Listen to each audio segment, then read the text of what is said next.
اعوذ باللہ من الشیطان الرجیم بسم اللہ الرحمن الرحیم۔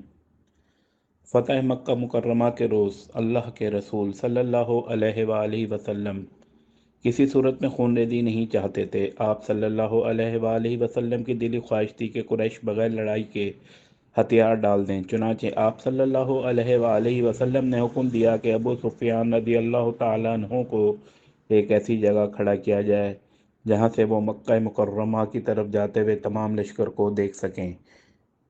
چنانچہ ان کو وادی کی تنگ گزرگاہ پر کھڑا کیا جاتا ہے۔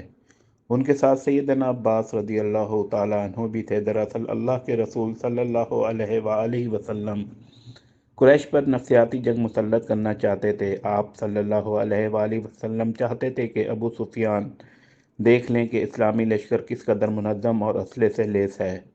آپ صلی اللہ علیہ وآلہ وسلم کی پلاننگ کامیابی سے ہمکنار ہوتی ہے۔ اسلامی لشکر کو دیکھ کر ابو سفیان نے اس حقیقت کا تسلیم کر لیا کہ قریشی اس لشکر کا مقابلہ نہیں کر سکتے۔ ابو سفیان اور سیدنا عباس رضی اللہ تعالیٰ عنہ وادی کے اوپر کھڑے ہیں۔ نیچے سے اسلامی لشکر پوری شان و شوکت سے گزر رہا ہے۔ قبائل اپنے اپنے پرچم لیے گزر رہے ہیں۔ جب کوئی قبیلہ اپنا جھنڈا لے کر گزرتا تو ابو سفیان پوچھتے کہ یہ کون ہے؟ تو جواب میں سیدنا عباس رضی اللہ تعالیٰ عنہ فرماتے کہ یہ فلاں قبیلہ ہے۔ اس پر ابو سفیان کہتے کہ مجھے اس قبیلے سے کیا واسطہ؟ خالد بن ولید رضی اللہ تعالیٰ عنہ 900 یا 1000 سپاہیوں پر مشتمل لشکر لے کر گزرے تو انصار کا پرچم سیدنا سعد بن عبادہ رضی اللہ تعالیٰ عنہ کے ہاتھ میں تھا۔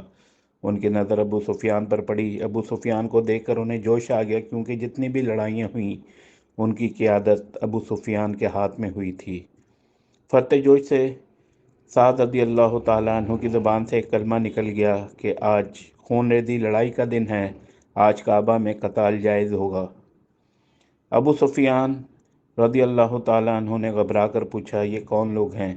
سیدنا عباس رضی اللہ تعالیٰ عنہ نے فرمایا کہ یہ مہاجرین و انصار کا لشکر ہے، انہی میں اللہ کے رسول صلی اللہ علیہ وآلہ وسلم بھی تھے۔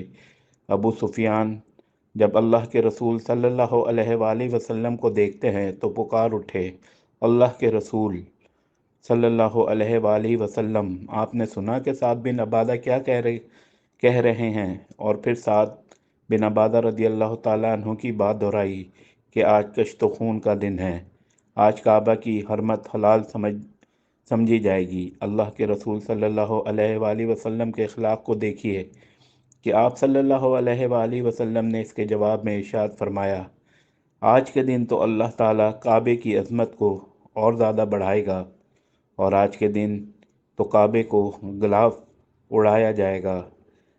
قارئین کرام، اس پر بس نہیں، اللہ کے رسول صلی اللہ علیہ وآلہ وسلم نے تادیباً سعد رضی اللہ تعالیٰ عنہ سے جھنڈا لے کر ان کے بیٹے قیس بن سعد رضی اللہ تعالیٰ عنہ کو دے دیا۔ اس طرح آپ صلی اللہ علیہ وآلہ وسلم نے ایک ایسا فیصلہ فرمایا جس سے نہ تو حضرت سعد رضی اللہ تعالیٰ عنہ کو ناراضی ہوئی اور نہ دیگر انصار کو۔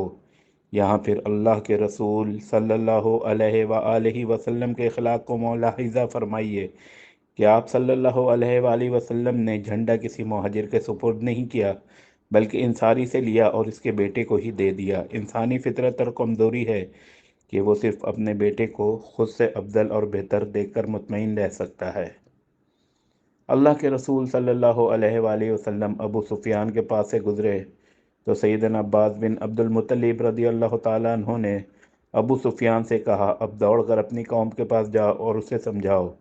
ابو سفیان تیزی سے مکہ مکرمہ پہنچتے ہیں، بلند آواز سے اعلان فرماتے ہیں، قریش کے لوگوں، محمد صلی اللہ علیہ وآلہ وسلم تمہارے پاس اتنا بڑا لشکر لے کر آئے ہیں کہ کسی میں اس کا مقابلہ کرنے کی طاقت نہیں۔ اسلام لے آؤ، سلامت رہو گے، اور جو ابو سفیان کے گھر میں گھس جائے اسے امان ہے۔ اللہ کے رسول صلی اللہ علیہ وآلہ وسلم کی خواہش اور پالیسی کامیاب رہی۔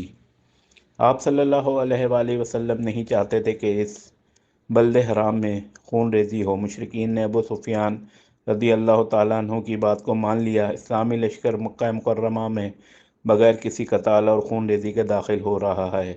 صرف سیدنا خالد بن ولید رضی اللہ تعالیٰ عنہ کا مکہ مکرمہ کے چند سرپھروں سے معمولی سا مقابلہ ہوتا ہے۔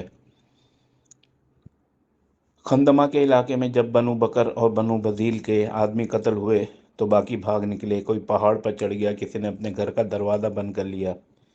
اس روز صفوان بن امیہ جدہ کی طرف اور اکرمہ بن ابی جہل یمن کی طرف بھاگ گیا۔ رسول رحمت صلی اللہ علیہ وآلہ وسلم بلا مزاحمت مکہ مکرمہ کو فتح کر لیتے ہیں۔ سبحان اللہ، جزاک اللہ۔